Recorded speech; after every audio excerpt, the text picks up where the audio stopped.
Olá, me chamo Hilária, faço parte do projeto Historionauta e estou aqui como orientador do CHD. E hoje vamos fazer um podcast sobre o Conte essa História Direito. Bom, como veio à sua mente a ideia de criar o CHD? Bom, a ideia de criar o CHD ela surgiu a partir de várias junções de grupos sociais que nós já tivemos ao longo do tempo, desde março de 2022, né? Então, exatamente nesse período de tempo, nessa data, eu fui convidado pela professora Natasha Martins, né, que faz parte da instituição EPMES, da qual inclusive cedia as aulas do nosso projeto, e fui convidado para dar uma aula de Revolução Industrial para os alunos da então turma do segundo ano de administração. Então, estando lá, parece ter bastante conhecimento em relação ao conteúdo que foi propagado na época. Surgiram algumas dúvidas, só que a gente conseguiu suprir, saná-las todas, e aí obteve-se algum tipo de sucesso, né? Que a gente pode considerar também que a partir daí surgiu também, quando eu ingressei na Universidade Estadual Vale do Acaraú, né, no curso de licenciatura em História, eu estudava nas segundas, terças, quartas, quintas e sextas, e aí, ou melhor, na sexta não, e era justamente a sexta que eu tinha um tempo livre. Resolvi criar um grupo para ajudar a galera da EP que estava no primeiro e segundo ano do ensino médio nas revisões aí de ciências humanas. Então, até então a gente tinha um grupo de estudos de história, mas também de geografia, filosofia e sociologia, ou seja, embarcando ali em todo o campo das ciências humanas mesmo sobre a minha responsabilidade. Os colegas parecem ter confiado e a gente conseguiu até os dias atuais manter com o que hoje se tornou o CHD. Né? Importante falar também sobre o grupo de estudos que a gente criou no período das férias, para ser algo totalmente voluntário mesmo. Né? Quando nós tínhamos aula ali nas terças, quartas e quintas, das 8 às 11 da manhã. Então, também obtendo sucesso mútuo. Foi a partir dali que surgiu a ideia de nós tornarmos aquele grupo uma espécie de projeto social. E hoje, aliás, é muito mais que um projeto social, mas também um movimento social. O que a gente pode considerar também é que, a partir disso, nós tínhamos ali uma família da história, que ia se construindo à medida que o tempo passava. Né? Então, o surgimento do CHD ele se dá através, sim, da junção aí de uma gama de projetos, melhor, de uma gama de grupos de estudos que várias pessoas participaram ao longo do tempo. Certo. Como você se definiria como professor? Eu acho que ainda que não seja um professor ali, enquanto profissional de carteira assinada, por exemplo, como muitos são, né? Eu sou uma espécie de professor voluntário, né? Alguém que é também monitor do projeto, que é o criador, que é o fundador, né? Que é o diretor do Conte essa História de Direito. Então, faço parte da administração como alguém ali que, de certa forma, também cultua da docência no ambiente de sala de aula, ainda que de forma voluntária, que torna a nossa ação ainda mais bonita, né? Ainda mais bonita. A gente pode considerar a partir disso, por exemplo, que o professor ele é a junção de vários outros. Então eu, como professor, me consideraria alguém ali que tenta fazer, né, tenta dar o seu melhor todos os dias, né, que tenta sempre ser melhor do que antes. Né, tá sempre tentando inovar de alguma forma, né, como a gente vê, por exemplo, ali, essas aulas não sendo algo tradicional. E aqui eu não aloco as aulas tradicionais, né, os professores que fazem uso do tradicionalismo histórico como algo ruim, mas necessário, sim, importante, todavia, que a gente procure sempre tentar, de certa forma, revolucionar o ambiente de sala de aula, trazendo novas metodologias para que o aluno possa se adequar ao conteúdo sob maiores entendimentos. Então, quando você vê, por exemplo, a criação de paródias sobre várias músicas aí que são conhecidas pela população, quando você vê a gente trazendo ali cantadas históricas, vê a gente trazendo paródias, projetos sociais e toda uma gama ali de interesses que podem estar voltados para a população mais jovem, digamos assim, de forma a trazer um entendimento histórico sobre o processo que vive o nosso país, que vive a nossa cidade, na verdade vive todo mundo, as coisas, de fato, elas se revolucionam, sabe? Então, me considero um professor, de certa forma, revolucionário dentro do campo educacional da história. Ok. Qual o campo da história que você mais admira? Acho que, sem sombra de dúvidas, como os colegas que fazem parte do próprio Conte essa História de Direito, a história do Brasil. A história do Brasil, porque é nela que a gente trata, por exemplo, de pautas como Era Vargas, como ditadura militar, como redemocratização, né? Então, a gente vê um eixo ali, né, uma gama de temas que acabam adentrando no processo político brasileiro que precisa ser refletido, inclusive, pelos alunos. Necessitam, através da história, ter um pensamento revolucionário também, né? A partir daí a gente trata aqui de assuntos que possuem um interesse mútuo do público mais jovem, digamos assim, no sentido de pensar, olha, será que a nossa história não é um pouco sangrenta? Será que a gente não precisa refletir sobre os erros do passado, tentando condená-los de forma a não praticá-los no futuro? Né? Será que não é necessário que o aluno seja advindo de um pensamento ceticista, a ponto de entender o que é política, o que é uma sociedade, o que é um Estado e qual a necessidade do estudo da história? Porque, na verdade, muitas vezes o que parece é que os alunos estudam história como uma matéria decorativa, quando, na verdade, ela merece ser aplicada enquanto uma ciência que deve sim ser estudada, sem decorebas, mas com alunos que se sintam pertencentes àquilo que estudam sobre o seu passado, aquilo que presenciam hoje e aquilo que ainda há de vir no futuro. Como você definiria o CHD? Acho que o CHD, né, como já foi falado em outros momentos, inclusive aqui nessa presente reunião, deve ser definido como um projeto revolucionário. Um projeto revolucionário, um projeto inovador, um projeto que busca sempre trazer melhorias para o campo educacional do município de Camusim. Né?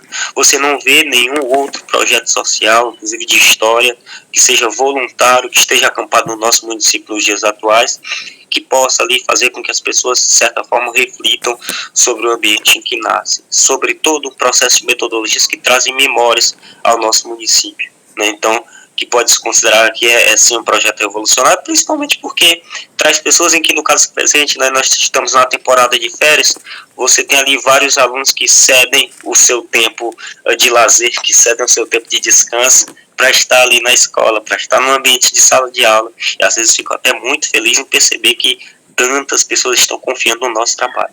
Então o CHD transmite confiança, o CHD transmite revolução, o CHD transmite um estudo que é inovador, né, que não entra no campo conservador da história de estar ali dentro de um tradicionalismo mútuo, mas que sempre pratica ali várias metodologias que fazem com que o aluno possa crescer cada vez mais. Como o Consciência História e Direito contribuiu para a sua vida profissionalmente?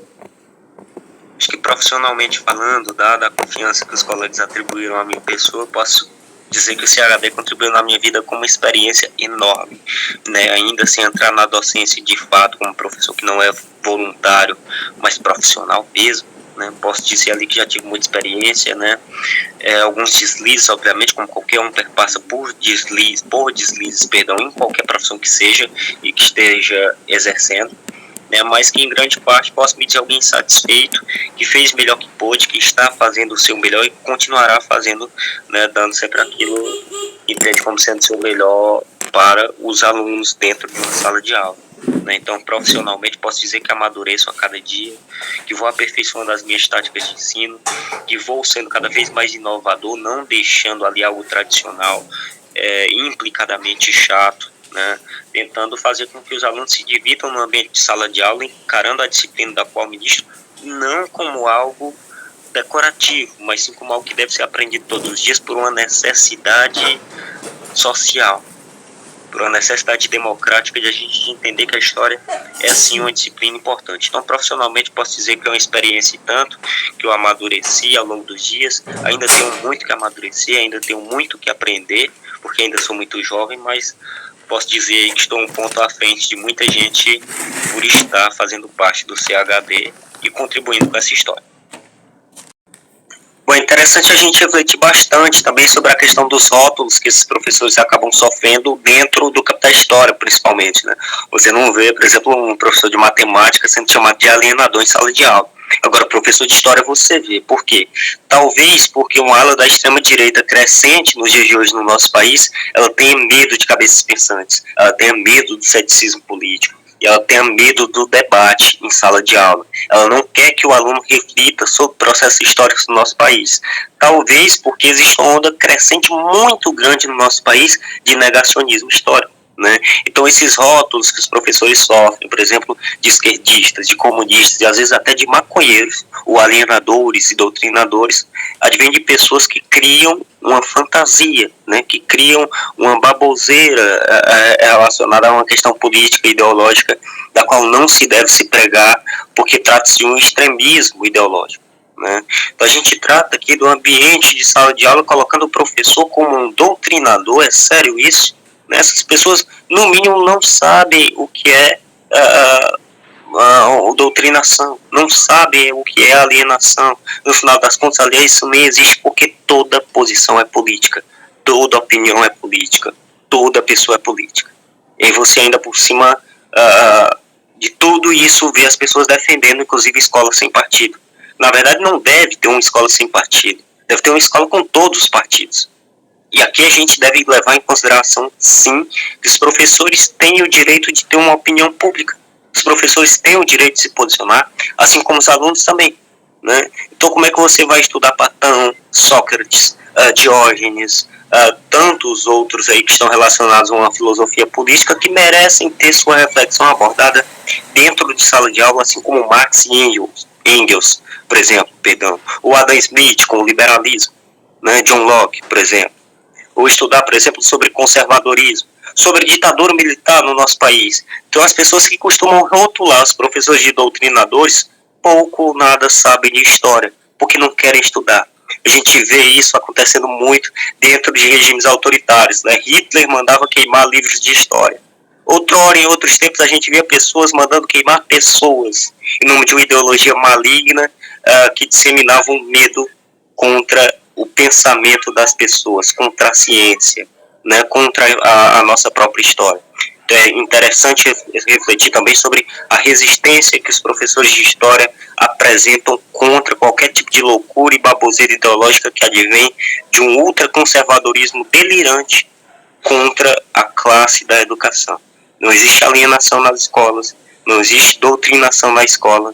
O que existe são alunos e professores pensantes que tentam desencadear na sociedade um papel educacional que vai além das quatro paredes de uma sala de aula, que busca tornar o nosso país, de fato, um Brasil democrático, né, que busca tornar o nosso país uma sociedade política que faça se refletir sobre aqueles que estão tratando da política, de questões econômicas, de questões sociais, que vão como um todo na nossa sociedade dentro de um ambiente, de fato, democrático. Então, esses rótulos que esses professores vêm sofrendo são inadmissíveis porque não são verdadeiros, né? Não refletem necessariamente na verdade. São comentários mentirosos, são rótulos de pessoas que desconhecem da historiografia, que desconhecem do campo da educação e que simplesmente ignoram a história porque são negacionistas. Como se deu na escolha do nome e o logotipo do CHD?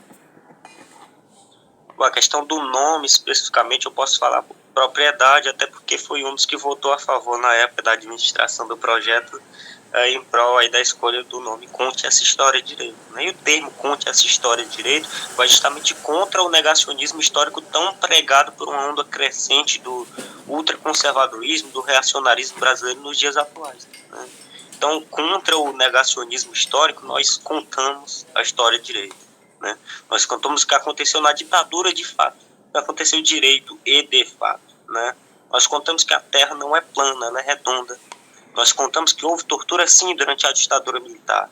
Nós contamos que houve sim no dia 8 de janeiro de 2023 uma tentativa de golpe contra o Estado Democrático Brasileiro, contra a nossa democracia. Nós contamos que sim, né, Getúlio Vargas agiu como ditador durante o Estado Novo, né? Nós contamos que o nazismo não é de esquerda, não é de esquerda, né? Nós contamos que houve um golpe em 64 e não uma revolução, né? Então, várias coisas dentro do campo da história precisam ser desmistificadas em relação àquilo que a extrema-direita vem fazendo nos dias atuais, tentando reescrever ao seu próprio modo algo que não existe, simplesmente para satisfazer uma ideologia autoritária que é a do neonazismo nos dias atuais. né? Então é preciso que se reflita sobre hoje, né? Como é que as pessoas se encontram em relação a reflexões históricas, né? São seres pensantes, são seres ali que desfrutam ali de um ceticismo político, são pessoas ali que encaram a história não como uma disciplina, mas como uma ciência, e isso é que é o interessante que se faça da parte dos alunos, dos estudantes dos dias atuais e também dos nossos professores, né? É papel primordial daqueles que se encontram dentro do campo da educação brasileira, defender a historiografia como algo que deve ser positivo, sim, e que deve ser prezado por todos nós. Então, aquilo que está dentro da história, né, deve ser contado direito. Por isso que esse é o nome justamente contra o negacionismo. Outras sugestões de nomes foram o próprio historionauta, né, que faz parte aí do nome aqui da equipe da qual eu vos falo. Né? Então, outros nomes também se ligam nessa história, né? E várias outras alternativas a gente acabou escolhendo sim o Conte Essa História Direito, porque chama muito mais a atenção da população. E outra, né, o CHD aí, que representa como sigla esse projeto, ele é interpretado inclusive ali como uma frase habitual dos dias atuais, em que as pessoas simplesmente utilizam, né? Olha, conte essa história direito. Então a gente está aqui automaticamente todos os dias, seja em aulas ou nas ruas, para contar essa história direito à população como cinema. Você imaginaria que o CHD chegaria a essas proporções? Bom, na verdade não, né? O que eu acreditava na época é que quando tínhamos ainda grupos de estudo, durante o período de março, durante o período de abril, maio e junho do ano de 2022, eu acreditava que o CHD não viria a existir.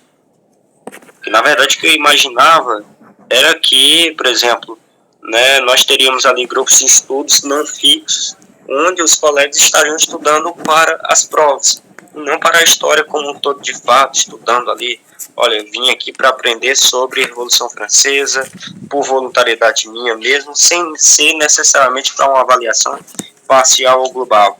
E essa ideia acabou crescendo, né? Tudo aquilo que nós imaginávamos que seria temporário, que duraria dias, semanas ou no máximo um mês, acabou se tornando quase um ano e provavelmente vai se perpetuar durante muito tempo na história do município de Camusim. Então, obviamente, não esperaria que aquele grupo de 15 pessoas se tornaria 40 ou 50, por exemplo. Né? O que eu achava, na verdade, era que iria ser algo passageiro, não duradouro, que a gente iria conseguir cumprir a nossa missão simplesmente sem ter novas demandas aí através da história que pudesse contribuir de todo com o município de Camusim. Felizmente, as coisas mudaram, as nossas intenções, objetivos, eles evoluíram e hoje o CHD vai além das quatro paredes, né, se pluraliza ali dentro de um ambiente que defende a democracia, que envolve pautas sociais e hoje é reconhecido não tão somente por estudar a era Vargas, ditadura militar, redemocratização ou qualquer campo aí de estudo das ciências humanas em se tratando de história,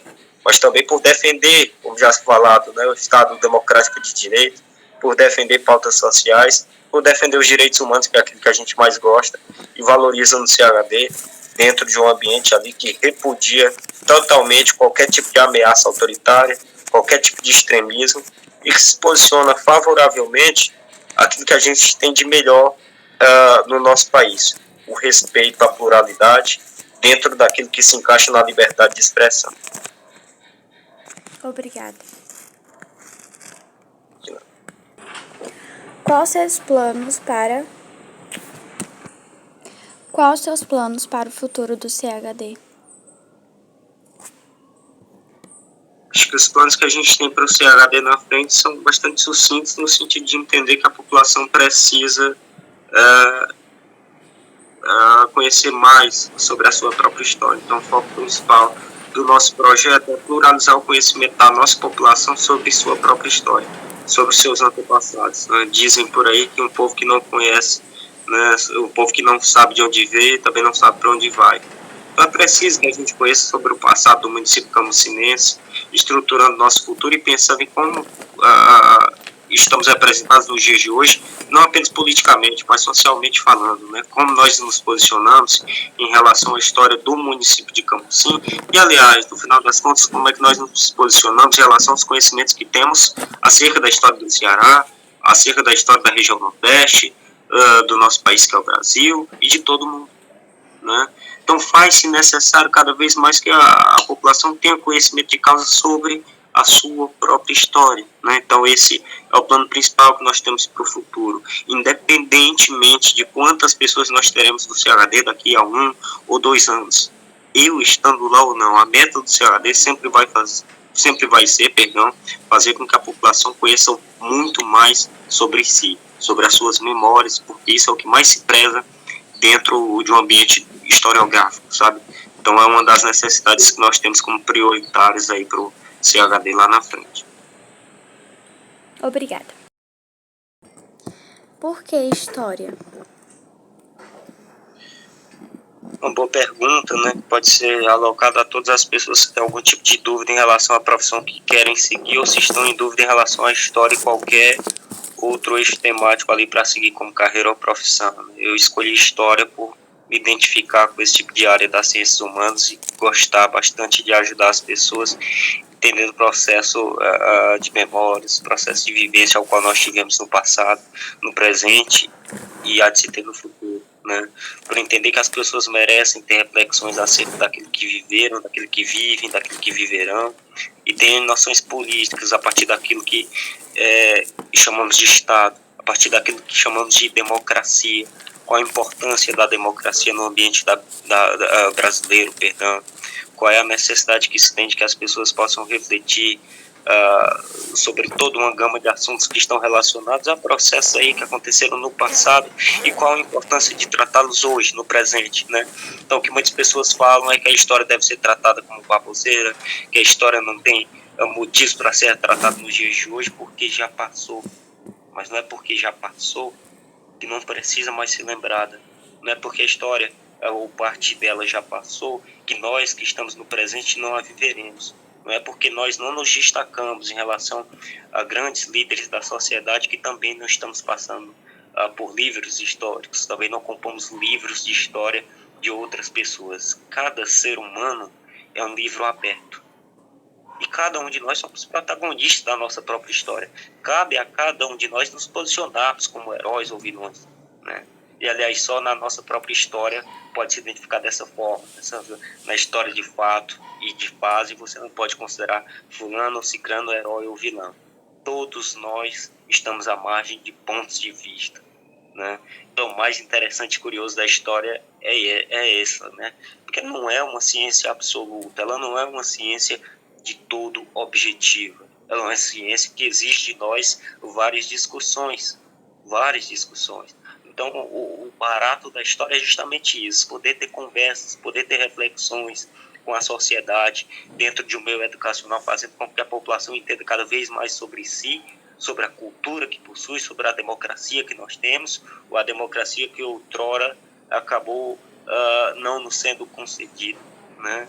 A luta histórica que algumas pessoas tiveram, e olha o barato que nós temos aqui em relação ao nosso país, que é um local que já viveu escravidão, que já possuiu muita violência, que vive muita violência e preconceito nos dias atuais, mas que tenta cada vez mais ser melhor através da educação, que é a nossa maior arma. Então, encaro sim aí a história como algo desafiador e eu gosto bastante de desafios. Eu estou aqui para isso. Obrigada. E para finalizar, como o Conte Essa História de Direito contribuiu pessoalmente para você? Acho que pessoalmente falando, Conte Essa História de Direito contribuiu para que eu tivesse maiores noções das minhas responsabilidades, né? Inclusive profissionais também. Mas entender principalmente, né, que, aliás, uma das citações que a gente costuma utilizar, que advém do próprio Leandro Carnage, que todo problema que começa com eu é meu, né? Entender ali que as pessoas têm seus problemas, né? Mas ali mesmo no CHD, vez por outra, a gente diz também que todo problema que começa com CHD é nosso, né? Ou seja, as pessoas que estão envolvidas naquele projeto devem ser entendidas a partir da circunstância em que se colocam, né? E entender os alunos ali que vez por outra como sendo seres humanos que são, como sendo pessoas que erram, né? A gente deve ter bastante paciência também. A gente deve entender que essas pessoas não nascem preparadas, assim como eu não nasci preparado para absolutamente nada. O ser humano ele vai se desenvolvendo enquanto profissional. Então é necessário paciência, é necessário conhecimento. Isso é coisa que se adquire com o tempo. né? Então, ter o máximo de responsabilidade em relação à forma como temos que lidar com as pessoas, né? Professor é uma das profissões que mais tem que lidar com as pessoas, e aqui que se trata especificamente e principalmente do público mais jovem, que é mais difícil ainda, porque a população jovem é de fato um público ali que tem mais dificuldades, né? Talvez por não ter tanta experiência assim. E eu me aloco aqui também por ter, perdão, mais ou menos a idade correta, né? Então, é que eu particularmente aprendi muito profissionalmente falando, pessoalmente falando, mas que no sentido pessoal, como filosofias de vida, né, pude aprender que nós devemos sempre estar dispostos a fazer o melhor de si, sem olhar quem, né, sem se importar se outras pessoas estão menosprezando o nosso trabalho, e tendo a consciência limpa, o foco na missão, tendo a certeza de que, olha, estou fazendo a coisa certa, do jeito certo e pelos motivos certos. Certo, muito obrigada. Então a gente agradece. Então a gente agradece a sua participação e ficamos por aqui.